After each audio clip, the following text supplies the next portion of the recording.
ગુજરાતમાં આગામી દિવસોમાં ગરમી અને ઉકળાટનો માહોલ યથાવત રહેવાની શક્યતા છે। હવામાન વિભાગની આગાહી મુજબ વેસ્ટર્ન ડિસ્ટર્બન્સ સિસ્ટમ સક્રિય થવાના કારણે તાપમાનમાં 3 ડિગ્રી જેટલો ઘટાડો નોંધાઈ શકે છે, જેથી ગરમીથી આંશિક રાહત મળી શકે છે। રાજ્યના મોટાભાગના શહેરોમાં તાપમાન 41 થી 43 ડિગ્રીની વચ્ચે રહેશે, જેમાં અમદાવાદમાં પારો 43 ડિગ્રી સુધી પહોંચવાની સંભાવના છે। આ સિસ્ટમની અસરના પગલે 15 થી 20 કિલોમીટર પ્રતિ કલાકની ઝડપે ભારે પવન ફૂંકાઈ શકે છે। બીજી તરફ ચોમાસા માટેની સ્થિતિ સાનુકૂળ હોવાના સંકેતો મળી રહ્યા છે, જે ગરમીથી પરેશાન નાગરિકો માટે રાહતના સમાચાર છે।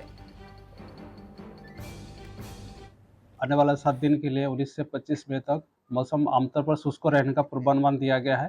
जो अधिकतम तापमान है कोई अगले 24 घंटे तक बड़ा बदलाव नहीं रहेगा। उसके आगे ग्रेजुअल फॉल रहेगा, धीरे धीरे 2 से 3 डिग्री सेंटीग्रेड टेम्परेचर फॉल होएगी। सबसे ज़्यादा तापमान रिकॉर्ड हुआ अहमदाबाद में कल 43.7 डिग्री सेंटीग्रेड, जो सामान्य से 1.7 डिग्री सेंटीग्रेड ज़्यादा है।